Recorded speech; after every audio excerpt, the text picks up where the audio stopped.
Ah, the GameCube. You know, it really sounds bad that the PlayStation 2 outsold it by a 7 to 1.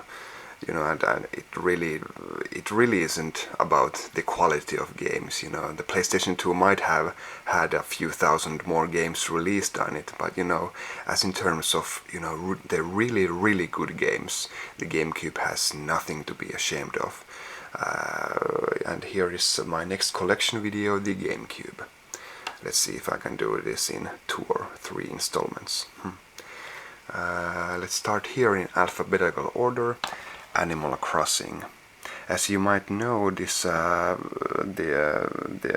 game series started on the Nintendo 64, and this is basically, even down to the graphics, a Nintendo 64 game almost. But you know, this had some GameCube exclusive features.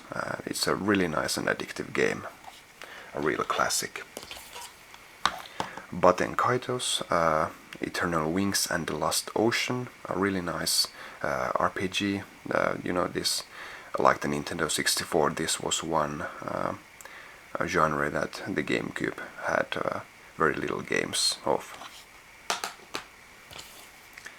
Dancing Stage Mario Mix. Well, I don't have. I'm not a dancing gamer, you know, but I do have a DDR mat for the Nintendo 64 and now for the GameCube as well. And you know, it's Mario, so you gotta have it. Donkey Konga games, really like both of them.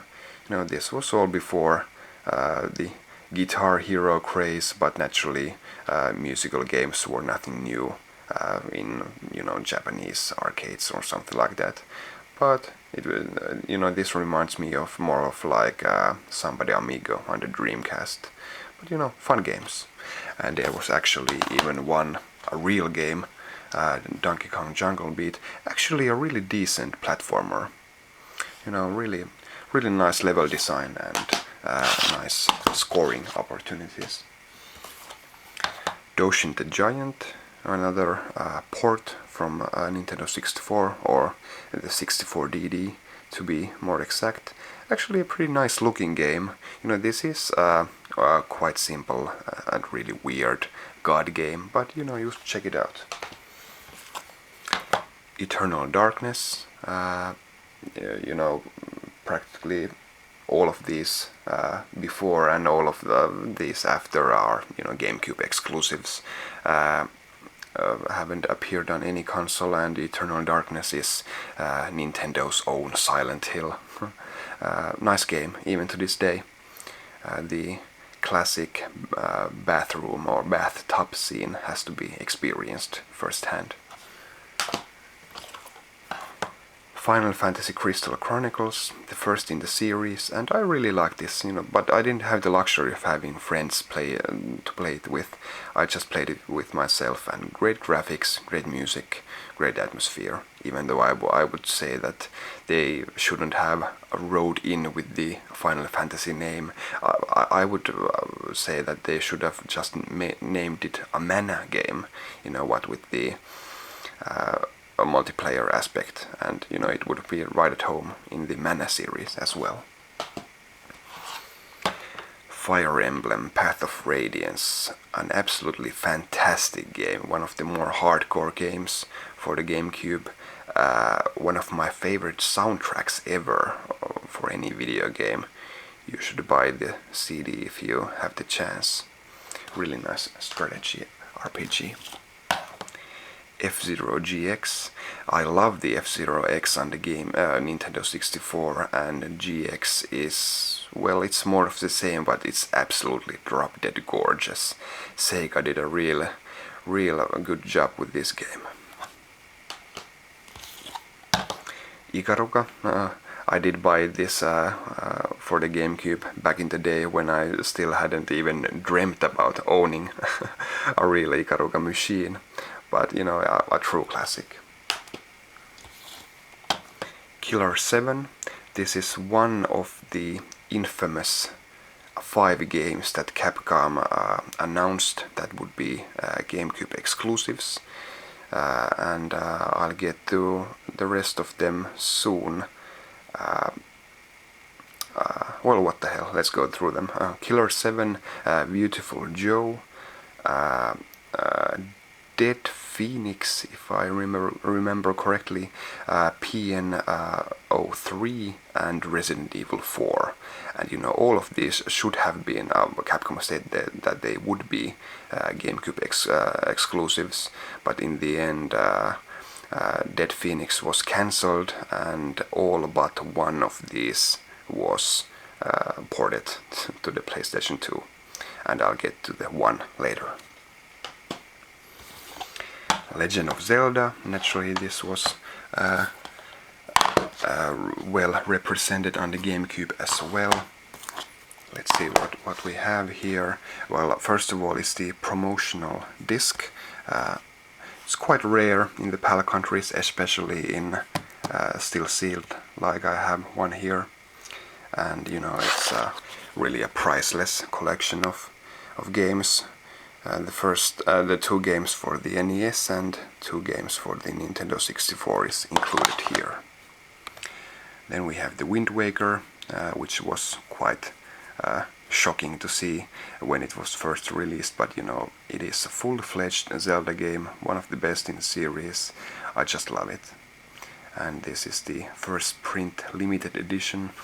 I think most games are this so-called limited edition, which includes the Ocarina of Time and Ocarina of Time Master Quest.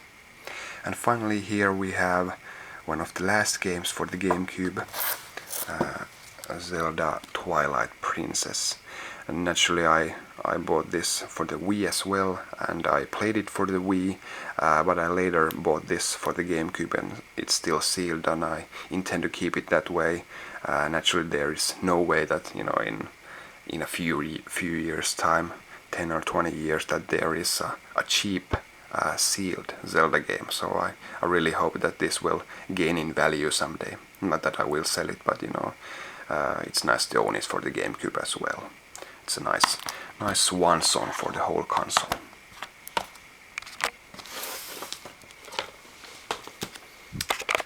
Then we have Luigi's Mansion, one of the launch games.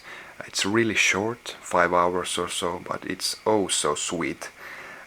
Great graphics, great atmosphere, and it's Luigi's time to shine. You really should get this if you didn't get it in the release. Mario Power Tennis, pretty much nothing more to say about that. And then we have Mario Superstar Baseball. This wasn't released in Europe at all, so this is the American version. Next we have Metal Gear Solid: The Twin Snakes. You know, naturally PlayStation purists will say that the original is better, but you know, it's really not. This is a fantastic addition to the GameCube's game library, something it should really be proud of. Really one of the best games ever, the original Metal Gear Solid, and this remake is not much worse, or as I would say, it's a bit better. Then under the true classics, Metroid Prime. You know, it just baffles me how well Nintendo has, well, in this case Retro Studios, but you know, you get the point, how well the Nintendo franchises have been updated to the 3 dimensions. Mario first, then Zelda, and now after a generation, Metroid.